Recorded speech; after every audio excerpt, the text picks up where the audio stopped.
aquele carro e você sair sem estar com cheiro de frentista na hora do trabalho. Era uma coisa... Tô voltando da casa da Dani um dia, os pais da Dani, tarde da noite, uma semana cansativa, tô atravessando o Largo da Ordem ali, que é uma região perigosa, tarde da noite, aí furou um pneu, irmão. Pensa no desespero. Meu Deus do céu. Falei assim, esse carro não deve ter macaco, não tem um marcador de combustível, vai ter macaco? Aí saí orando já, falei, meu Deus, materializa um macaco. Faz alguma coisa, abriu o porta-mala já assim, né? Falei, Deus, por favor, que tem um macaco. Olhei lá, tinha. Falei, ai meu Deus, por favor, que funcione, que funcione. Peguei o macaco, comecei a rodar, começou a abrir. Eu falei, tô grandão. Botei o macaco ali debaixo e comecei a levantar. O carro foi levantando, daqui a pouco, buf! Eu olhei e sumiu o macaco. Falei, cara, olhei pra baixo, não tava, olhei pra cima, dei a volta no carro, quando eu tava quase repreendendo. Me deu um clique, abri a porta do carro e tava lá dentro. A soleira tava tão podre que o macaco atravessou a lata e foi. Em uns 6 meses eu tinha 4 furos de cada lado. Só eu levantava o carro com aqueles macacos na caré. Irmão, o carro ficou temperamental com o tempo. E às vezes ele só abria a porta quando queria.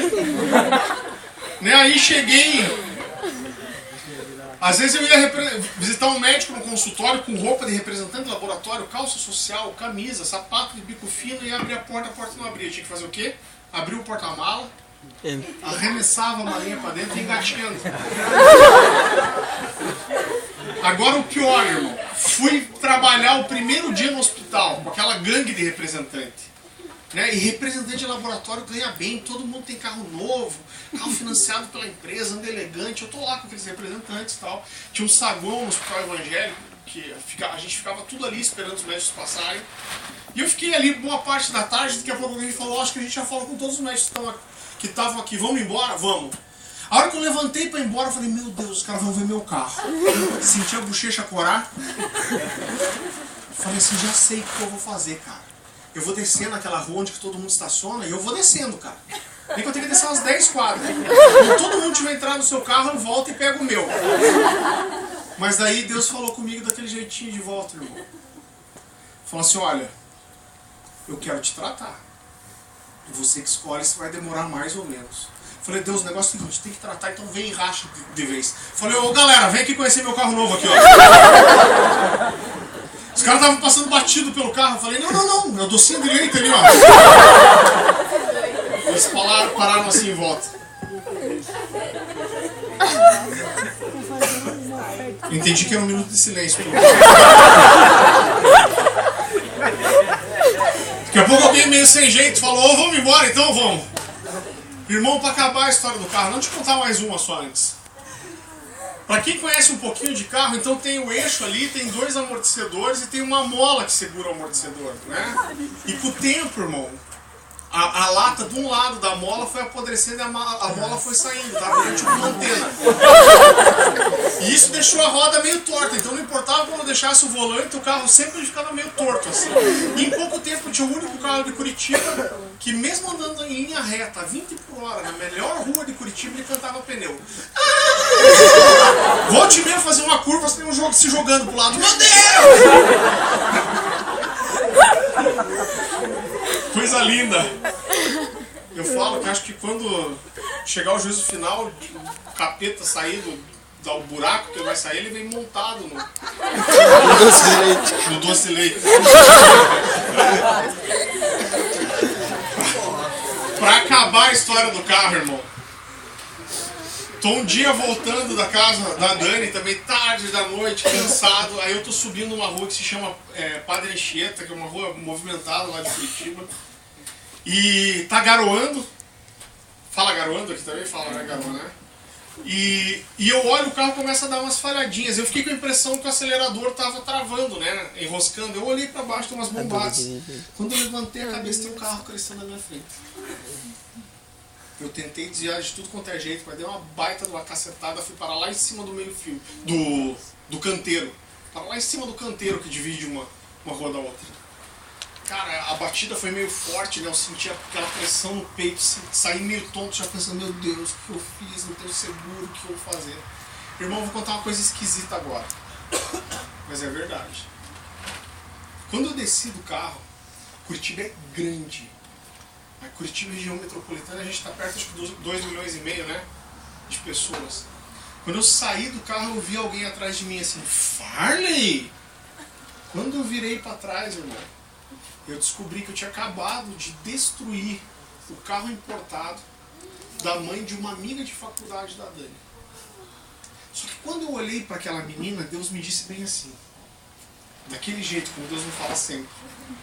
Ele disse assim, até a pessoa em quem você ia bater, fui eu que escolhi. Confia em mim, eu continuo aqui. Querido, quando você passa por uma fase dessa, você encontra sempre 3 tipos de crente. Tem o crente que ele é mais prático, ele diz assim, não, você está passando por isso porque você não fez manutenção do carro, porque não sei o quê, e o cara não espiritualiza nada.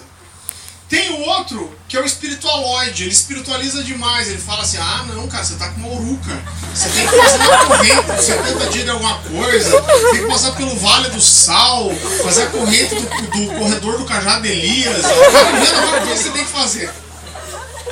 E tem o santarrão é o cara que olha pra você e fala assim, ó, tá em pecado. Tá em pecado, se não tivesse em pecado não tava acontecendo isso não. Mas, querido, eu sabia que Deus queria me tratar. E eu deixei. Eu vou contar uma última história desse tempo de laboratório para vocês. Morri pouco depois. Que ilustra muito bem isso. Quando eu entrei no laboratório, eu entrei por um projeto especial. E eu trabalhava à noite, dentro do pronto-socorro. Se eu não me engano, eu entrava às 7h30 e saía às 10h30 da noite. E o objetivo era levar meu medicamento para os residentes ali, né? O objetivo do representante do laboratório é que o cara conheça teu medicamento, ele passe a receitar. Eu não fazia venda direta. A ideia era que esse cara criasse o hábito de receitar o meu medicamento. Então a gente fazia amizade com os médicos, pagava pizza para eles à noite, levava amostra de medicamento. E eu fiquei tão amigo daqueles médicos lá que eu tinha livre acesso no pronto-socorro e ficava lá dentro. E, querido, eu vi muita coisa dentro do hospital. E um dia eu vi uma cena que me chamou a atenção e com a liberdade que eu tinha eu fiquei mais perto para ver. Uma criança que na minha cabeça de uns 5, 6 anos, parece que ela foi descer um escorregador e ela caiu do escorregador antes dele terminar. E para ela não bater o rosto, ela colocou a mão na frente. E a mão quebrou e encavalou em cima do antebraço. E a medicina ela tem uns negócios meio grotescos. Quando tem uma situação dessas, não tem muito o que fazer. Os médicos dão uma anestesia local aqui. E depois você tem que puxar a mão para botar no lugar. Só que a ossatura da criança ela é um pouco flexível. E às vezes eles têm que quebrar o osso para o outro lado para a mão voltar. E tem mais uma coisa. Por causa da dor, a musculatura ela fica tão retesada, tão dura, que às vezes 2 homens puxando tem dificuldade de colocar o trem no lugar. E eu fiquei olhando aquilo, o pai da criança do lado. E os médicos foram conversando. Ah, tá doendo. O que você estava fazendo? Você estava brincando do quê?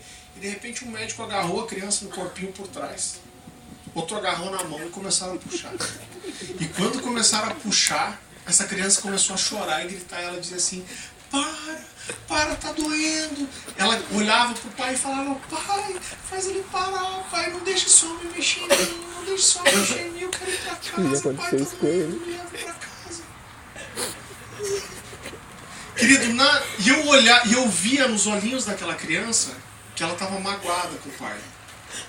Na limitação do entendimento dela, ela não conseguia entender que aquele processo era importante para que ela não perdesse aquela mão, ou no mínimo aquela mão ficasse aleijada. O que era a única coisa que ela via? Ela sabia que ela estava com dor, machucada, cansada, e ela olhava para o pai e falava assim, meu pai, que devia cuidar de mim, me trouxe aqui para um monte de gente que eu não conheço, mexer em mim, me machucar mais. A única coisa que ela queria é que o pai pegasse ela no colo e levasse ela para casa. E ela se magoou com o pai. E muitas vezes, queridos, a gente faz a mesma coisa com Deus. A gente não entende alguns processos de Deus na nossa vida e a gente acaba se magoando com ele. Eu não trouxe aqui para vocês, mas eu até tenho aqui dentro esse livro.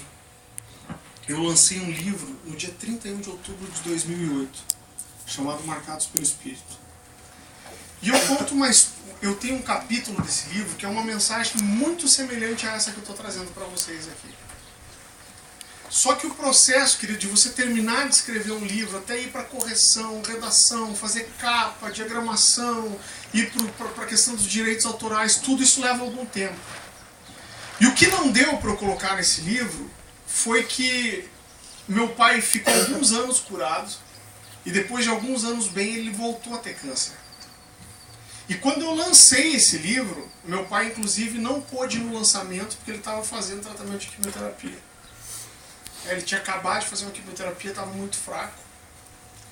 E apesar de ele estar correspondendo muito bem ao tratamento. E querido, eu lancei esse livro no dia 31 de outubro. Eu fui convidado para ministrar numa igreja em Curitiba no dia 14 de novembro, no dia 15 de novembro, que era um sábado. E desde o dia que eu recebi esse convite, Deus falou para mim assim, olha, eu quero que você pregue aquela mensagem que você fala do seu pai. Mas eu comecei a argumentar com Deus, eu falei, Deus, mas essa é uma mensagem para domingo, não é uma mensagem para jovem. E Deus falou assim, eu quero que você pregue a mensagem que você fala do seu pai. E eu falei, Deus, mas o pessoal lá já encomendou uma mensagem, eles querem que eu pregue sobre avivamento, que é uma coisa que eu falo muito. E Deus falava, eu quero que você pregue a mensagem que você fala do seu pai. Meu último argumento foi o seguinte, eu falei, Deus, meu pai voltou a ter câncer. Não faz nem sentido eu contar esse tipo de testemunho. Mas aquela semana, querido, ali do dia 8 ao dia 15, Deus continuou ministrando no meu coração a semana inteira, falando, mas é isso que eu quero que você pregue. E eu relutando com Deus. Na sexta-feira, dia 14, eu ia pregar nessa igreja, no dia 15, sábado. A minha mãe me liga de manhã no trabalho, ela fala assim, olha, eu tô casado já. Nessa época, e ela fala assim, olha, teu pai, ele não tá muito bem, eu acho só que ele tá fraco por causa da quimioterapia. Mas por garantia eu resolvi marcar uma consulta para ele. E ela falou assim, você consegue levar a gente no hospital? E querido, nunca, quase, era eu que levava meu pai no hospital. Por quê? Porque tem um tio que mora do lado da casa deles. E esse cara é profissional liberal, ele tinha liberdade de tempo, né? Morava do lado, eu morava do outro lado da cidade. Então normalmente era meu tio. Mas naquele dia eu não sei, eu senti alguma coisa, eu falei, não, mãe, eu vou levar o pai no médico. E eu falei com o meu gerente depois, ele me liberou. E eu fui no final da tarde para pegar meu pai em casa. E quando eu cheguei, querido, parece que a coisa era um pouco pior do que eu estava imaginando. Eu cheguei no quarto, eu falei, pai, vamos trocar a roupa então que a gente tem que sair. Ele falou, eu acho que eu não consigo levantar para trocar a roupa. Eu tive que ajudar ele a trocar a roupa. E eu falei, pai, vamos pro carro então, você consegue ir? Ele falou, filho, eu acho que eu não consigo. E eu lembro, querido, que eu tive que levar meu pai no colo do carro. Eu coloquei um braço por baixo das pernas dele, enrolei os braços dele no meu pescoço e eu levei meu pai no colo até o carro. Meu pai, né, se converteu desde que eu era bebê. E eu lembro que eu fui o caminho inteiro até o hospital, eu fui orando com ele, falando, pai, você já passou por isso antes, você vai chegar lá, você vai tomar umas plaquetas, vai tomar um pouquinho de soro, um pouquinho de sangue, você já vai ficar fortinho, vai ficar bem de volta. Fui orando com ele, segurando a mão dele. Querido, eu deixei meu pai 5h30 para fazer essa consulta. 6h30 da tarde, o médico me deu uma guia para internar meu pai. E 5 para meia-noite eu recebi um telefonema da minha irmã. Eu sabia que a coisa não estava bem lá, eu não quis atender. Falei, Dani, atende para mim. E ela atendeu e ela falou assim, olha, teu pai faleceu. Naquela hora eu não sei te explicar, parece que meu intestino soltou, eu fiquei meio tonto, eu não sabia o que fazer. A única coisa que eu consegui fazer na hora foi falar, Dani, vamos pegar o carro e vamos para o hospital. A gente entrou no carro e eu saí do portão de casa e comecei a pensar, eu falei, meu Deus, quem que eu tenho que avisar que meu pai morreu? Na hora eu lembrei que eu tinha uma ministração no outro dia. Eu falei, meu Deus, eu tenho uma ministração amanhã à tarde. Eu tenho que ligar e desmarcar isso. Quando eu pensei isso, Deus falou para mim daquele jeitinho de volta. Ele disse assim, você entendeu agora? Porque eu passei a semana inteira dizendo que eu queria que você pregasse a mensagem que você fala do seu pai. É porque eu queria que você lembrasse que eu amo teu pai, mais do que eu amo você. Mais do que você ama, mais do que você jamais vai amar. E eu amo você, amo a sua família. E eu continuo aqui. Glória a Deus. Querido, aquilo foi como se uma mão entrasse, tirasse aquela dor do meu coração. E eu dei a mão para minha esposa. E eu falei, Dani, eu tô bem. Eu fiz uma oração agradecendo a Deus pelo pai que eu tive. E eu te confesso que eu tinha uma preocupação ainda. Eu queria saber como estava minha mãe e minha irmã. Eu cheguei no hospital, minha irmã chegou quase junto comigo, ela estava relativamente bem. Mas minha mãe ficou com meu pai o tempo inteiro. Eu nunca vi meus pais brigarem. Meus pais eram aquele tipo de casal que meu pai ia na panificadora comprar o pão e minha mãe ia junto. Estavam sempre juntos. E tem uma rampa que dá para entrar do ponto de socorro no hospital evangélico. Eu lembro que eu subi, minha mãe estava sentada no banco. A hora que ela olhou, ela abriu um sorriso, ela me abraçou e ela disse assim, ó, as três últimas frases do teu pai foram glória a Deus, glória a Deus, glória a Deus. Ele falou isso 3 vezes e fechou os olhos. E querido, como chega a minha história até aqui? No outro dia, eu saí do enterro do meu pai e eu fui pregar naquela igreja. Eu preguei sobre a paternidade de Deus. O que acontece, querido? Eu queria pedir para alguém do teclado, pode vir aqui? Só não distrai, presta atenção em mim aqui, para a gente encerrar. O que acontece é que o meu Deus, o seu Deus, ele não aceita 90% da gente, ele não aceita 95%, 99%, 99,5% de nós. O meu Deus, o seu Deus, ele exige tudo. Mas quando a gente consegue chegar no nível de pegar tudo que a gente tem, tudo que a gente acredita, tudo que a gente espera, juntar tudo isso e entregar para Deus, sabe o que ele faz, querido? Ele aperfeiçoa, ele devolve para o outro. Mas muitas vezes a gente está dizendo, Deus, faça da minha vida o que o Senhor quiser, a minha vida é tua. Mas ao mesmo tempo você está dizendo, Deus, a minha vida é tua, tudo que eu tenho é teu, tudo que eu sou é teu. Mas você está dizendo, mas Deus, não mexe aqui, Deus. Deus, a minha vida está nas tuas mãos, pode fazer dela o que o Senhor quiser. Mas não mexe no meu namoro, Deus. Deus, a minha vida é tua, mas não toca no meu emprego. Deus, a minha vida é tua, mas não me peça para abrir mão disso. Mas Deus quer nos levar, querido, para um nível mais profundo de intimidade, de revelação da pessoa dele. Deus não vai mexer em nada na tua vida que você não entregue para ele primeiro. Mas às vezes o que a gente faz é assim, ó. Deus, eu preciso que o Senhor conserte isso aqui, ó Deus. Eu preciso que o Senhor resolva isso aqui para mim. E Deus está falando, então dá aqui para resolver. Não, Deus. Mas Deus tem muito mais pra gente, queridos. A grande verdade é que às vezes nos falta fé para confiar que se a gente entregar na mão de Deus de verdade, a gente abrir mão, Ele vai trazer o melhor para nós. Alguém disse que Deus está pronto para nos dar qualquer coisa que você esteja pronto para devolver para Ele a hora que você quiser. Sabe o que Deus fez na minha vida, querido? Eu casei com a Dani. Depois de todas aquelas dificuldades, eu tive um casamento de cinema. Eu casei no Clube Santa Mônica, que é um clube de gente rica lá de Curitiba. Tive um casamento de filme, não gastei R$1. Depois a gente teve um diagnóstico que não ia poder ter filho. Eu tenho 2 filhos, um de 1 ano e 3 meses e uma menina de 5 meses. Queridos, 5 meses atrás eu não tinha R$1 no bolso. E há 5 meses atrás eu entrei numa casa dos sonhos, uma casa que Deus me deu linda. Melhor do que eu imaginei. Deus tem feito tudo que Ele. Glória a Deus. Só que se Ele me pedir, eu estou pronto para devolver para Ele. Mas às vezes a gente fica segurando o nosso mundinho, na nossa... A grande verdade é que Deus ele não está interessado em tirar o Isaac de você.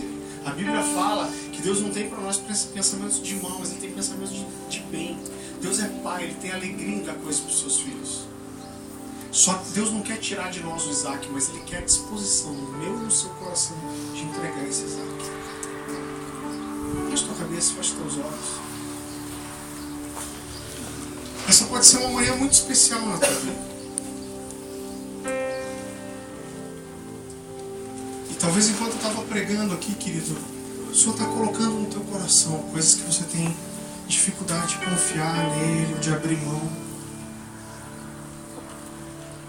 Ou eu vou te falar uma coisa que acontece muito quando eu prego nessa mensagem. Deus te fala de forma muito específica. qual é o Isaac que Ele quer que você entregue para ser sacrificado. E o teu Isaac tem nome, Deus está falando, eu quero.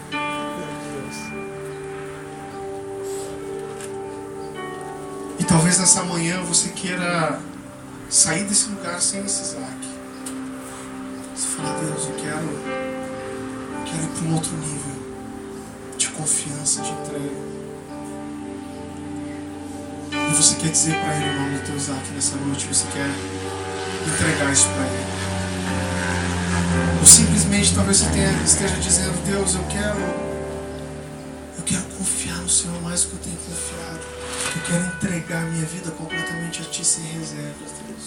Eu não quero ficar segurando áreas da minha vida. Eu não quero ter gavetas no meu coração com coisas escondidas. Se você quer entregar alguma coisa para Deus nessa manhã, talvez simplesmente você queira, eu quero renovar meu voto de que o Senhor pode fazer o que quiser da minha vida, eu confio em Ti. Eu quero te convidar a levantar do seu lugar, vir aqui para frente.